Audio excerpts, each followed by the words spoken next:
Welcome back to Sunday Supplement. Welcome back again to Dominic, Miguel and Martin. Let's focus on Liverpool.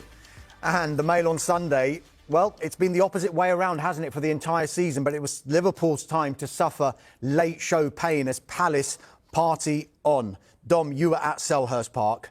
Some performance this by Crystal Palace. But with regard to Liverpool, was this result coming, do you think? Yeah, I thought Liverpool would struggle yesterday.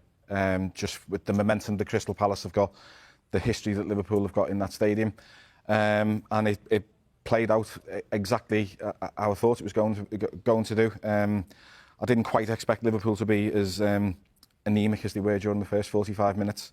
But you know, we've talked about Brentford before. Let's give recognition to what a fantastic team Crystal Palace are. The atmosphere yesterday, Saturday afternoon at 3 o'clock, the noise in Selhurst Park was just fabulous. It was just, Oliver Glasner said something about this is why we all love football. And he was right. It was just a fabulous occasion to be there for. It seems pretty churlish to even criticise Liverpool just now, Miguel. They're top of the league. It was 5 wins out of 5 in the Premier League, on top of the Carabao Cup win, on top of the Champions League victory as well. But a lot of people have been saying, look, this start to the season and how it's gone is not sustainable. Yeah. What do you think is wrong at Liverpool? And I know it's bizarre to say that given that they're top of the league. But even at the top of the league because of all these late goals. And I suppose it's the classic thing with late goals, and that they're potentially assigned to two things. One is character, you know, personality, all the stuff that comes with being a champion. But the other side of that, especially if it happens so often, is that, well, late goals are required because you've got flaws in your team. So I think both are true with Liverpool. Because, I mean, we were speaking off air, even though they're champions, they've essentially made all the changes that were kind of halfway planned when Klopp went. So it is sort of a new team. They're champions, and yet they're at the start of a new cycle. I think there's a lot of adaptation. That was it yesterday. Sorry for interrupting. They did look like a new team. The two fullbacks, when Frimpong came on and Kerkez, they're needing a period of adaptation. Alexander Isak, Arne Slot said to us on Friday that he's basically 3 weeks into his pre-season. So if you're working on the players who've started since July, he's nearly like six weeks behind in terms of his physical capabilities. Florian Wirtz is still struggling in terms of getting. He looks like a man trying to cross a motorway at times in terms of how quick things are happening. He can't understand the pace of it. Once he gets attuned to it, he'll be brilliant. He's a fabulous footballer. I've seen enough of him in Germany to know that Liverpool have bought a diamond. It's just going to take him time. But you're right, it is a period of adaptation at the minute.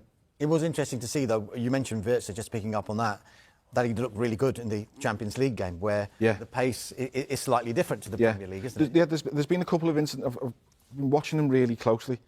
The runs that he's making into channels, he never stops, literally never stops. He's always looking around to see little avenues that he can exploit. And he keeps looking for Virgil van Dijk to make the diagonal ball to find him. When that happens, there was an incident against Arsenal when Van Dijk found him in the second half, and the ball basically landed on his foot like it was Velcro.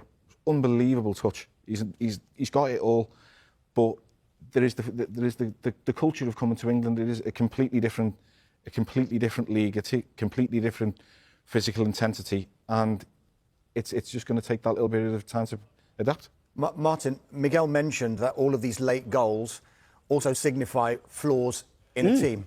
Now, one of them has been highlighted in the Sunday Mirror, and Liverpool's, it's difficult to say failure to sign Mark Gahey. What happened on deadline day, of course, but Slot's wide of the mark if he thinks Klopp don't need Gahey. Is that a big issue for them from what you've seen so far? It's a weakness in this Liverpool team. If you were going through the Liverpool team position by position, the partner to Virgil van Dijk is an issue. Mark Gahey would have improved that no end. I'm glad it didn't happen. I'm glad he's with Crystal Palace, because I don't think Crystal Palace are they second in the league, I think, at the moment? I don't think they're second in the league if Mark Gahey ends up at Liverpool. So I'm delighted it didn't happen. But no, it was a mistake. You can say, because they had all summer. Crystal Palace were willing to sell, so you had all summer to get that deal done. And you know, in a summer in which they did great business, in which they pulled off certainly one transfer that a lot of people, including myself, didn't think was going to happen. That one, you thought, well, this is stitched on. Crystal Palace want to sell, Liverpool want to buy, the player wants to go. what's the problem here? And somehow they didn't get it over the line. It could end up costing them. I don't think it will. I think when it clicks, they're going to be scoring so many goals that you know the defence becomes less of an issue. But at the moment, it's an issue. Let's talk Palace very quickly. Elise left last summer. Eberiche Eze left this summer. And they are the only unbeaten team in the Premier League. In the Sunday Telegraph, and I know Martin doesn't want to hear this, but Glasner needs a new deal with rivals on alert. If they can keep him, and because there seems to be so many Premier League managers under pressure at the moment, with the likes of Glasner and Iraola top of everyone's list, it seems, if they were to make that change. But if they can keep Glasner, which we've no reason to suspect that they can't, what kind of season do you think Crystal Palace can have?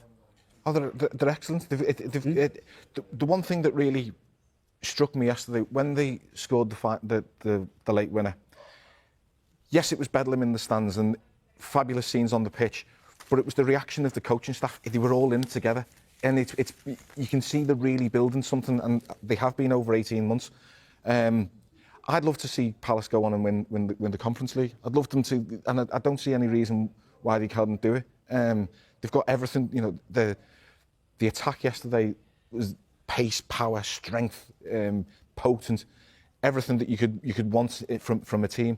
Gueye was faultless. Gueye was impeccable yesterday. Never put a foot wrong. Great character, brilliant captain. And then there's that energy where you can see they're all in there together. And as Martin said, it's fabulous to see the league table looking so different. I'd like to see him win the Premier League. I mean, forget the Conference League. I'd like to see him win the Premier. You know, I still fondly remember the Leicester season. I'm not going to say for 1 second it's going to happen to anyone this year, but I loved the fact that Nottingham Forest were involved all the way through last year.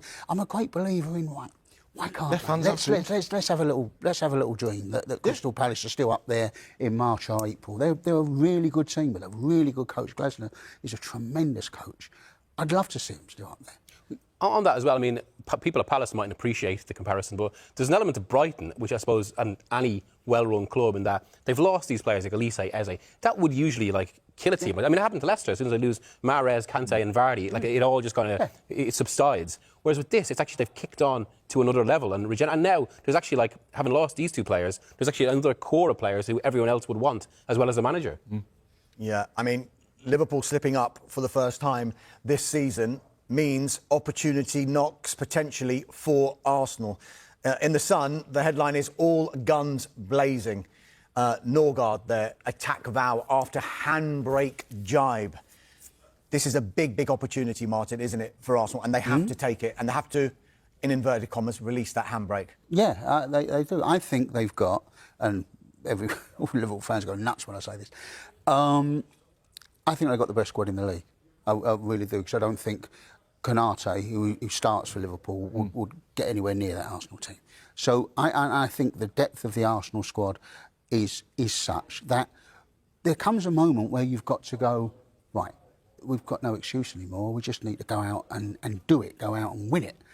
And I think that's this season. I fancy Liverpool for the league. There's no doubt about that. But this is a season when there aren't any excuses at Arsenal anymore. You've got the personnel, you've got the players.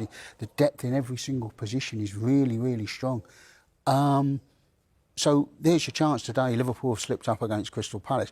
Funnily enough, if they get a 1-1 draw at Crystal Palace, it isn't the worst result in the world, because Crystal Palace are a good team. But it's the fact they got back into the game and then slung it away. So now you're looking at it, this is a chance. But you've got to go and beat Newcastle, because Liverpool beat Newcastle. And that's where they slept up last year. Every time that Liverpool, there was a false step. There was the Liverpool drew with home to Fulham. Arsenal drew 0-0 with Everton that same afternoon. They kept missing chances. You know about this thing about the handbrake? Man City scored the goal last week that Arsenal would never score. That quick breakaway. Yeah. Now, there was... watch that Liverpool game against Arsenal at Anfield. Arsenal had a couple of chances to do that to Liverpool. 2-3 quick passes, and they were in. And every time they got to the halfway line, stopped and came back, and it allowed Liverpool to get organised and whatever. And that was the thing I was trying to think about this rivalry. When Liverpool were playing Man City at Anfield, there was always that sort of nervous energy amongst the crowd. When Liverpool had a corner, if this goes wrong, we're in trouble. This is 2-3 passes in there anyway. You don't have that with Arsenal, and that's the thing that they have to change. Yeah, but doesn't that come back to, I think, this midfield he picked? Like, I would actually disagree that the midfield was necessarily defensive. I think they've all got defensive qualities, but they're not really defensive midfield. Like Zubamendi's control, Rice is all power, and Marino, like, he's a goal scorer. But it was basically how it goes back to your point about like how they can't break. It was all technical possession among those players, rather than actually someone who can just break a game like that, which they might have done if, say, Saka or Eze was on. Yeah, possibly. Yeah, when they played Liverpool the other week, and I was watching that match, and the commentary was everything was about how well Arsenal were doing, And I'm looking at it thinking, I'm watching a different game here, because as far as I can see here, the only team I fancy scoring are Liverpool. Now, I'm not saying I predicted the free kick that won the game or whatever, but you're looking at it and thinking, Liverpool are the ones that look really dangerous. Arsenal have got a lot of the ball and they look very controlled and everything. But Liverpool look like they've got the spark that will win the game. But if it does come down to these two, I think this is going to be the dynamic that decides the season. And like, it reflects actually their summer business. It feels like Liverpool have gone for this higher ceiling of individual quality, particularly in Wirtz and Isak and Ekitike and what they can potentially do. Whereas Arsenal have gone with some, I mean, I think Zubamendi and Eze are kind of top quality players, but they've gone the other direction, which is depth. And I think this is what it could come down to, whether players like that can open a game for Liverpool, an individual game, but where Arsenal's depth will be really, really important if Liverpool aren't too far ahead of time is when it comes to November to January and you've got games every 3 days and like you can't keep playing the same 11. And that's where I think this could, and I think how it plays out could be fascinating. Yes, a big opportunity for Arsenal, but probably not the place that they'd want that opportunity, because they've lost their last 3 games in all competitions at St James's Park. And one of the main protagonists for Newcastle United has been Anthony Gordon in these games. He's actually back from his domestic ban following that sending off against Liverpool a few weeks ago. Eddie Howe doesn't want to change him at all. This has got the ingredients, hasn't it, Dom, to be... It has had the ingredients in the past few seasons of being a real powder keg of a fixture, hasn't it? Yeah, it has. And I've looked at this all the way out this week and been thinking, Newcastle lost at home to Liverpool. They then lost at home to Barcelona. Are the crowd going to put up with another defeat at home? It'll be a bear pit again. Newcastle need a win. Newcastle need something just to give them a bit of a kickstart. I just think they will be wound up to the absolute max this afternoon. And with that in mind, this is an opportunity then, isn't it, for Arsenal to make that statement? Because if they can go there and get the result, then people will sit up and take notice and think, right, the weekend that Liverpool have lost, Arsenal have gone to St James's Park and done the business. Yeah, exactly what Dom said earlier, that one of the issues last season was that Arsenal never capitalised on a Liverpool slip. Well, this is the grand opportunity for that sort of just even for the psychology of the team itself, just to show they can do that. But like as you say, it's exactly the wrong opponents, because it is one of those rivalries that sometimes just come out of nothing in the Premier League. So suddenly because the coaching staff don't like each other that much, or the players have a few games where they really get into it, and that kind of evolves into something else. There is another dynamic there, because Arsenal, or at least under the old Arsenal hierarchy, which has now just changed under Tim Lewis, they were particularly anti-state ownership. That obviously this has become such a kind of thing with Newcastle. So it's going to be very interesting whether we see this again from the start of this match. I mean, Newcastle, as you say, after 2 defeats at home in big games, they will want to come out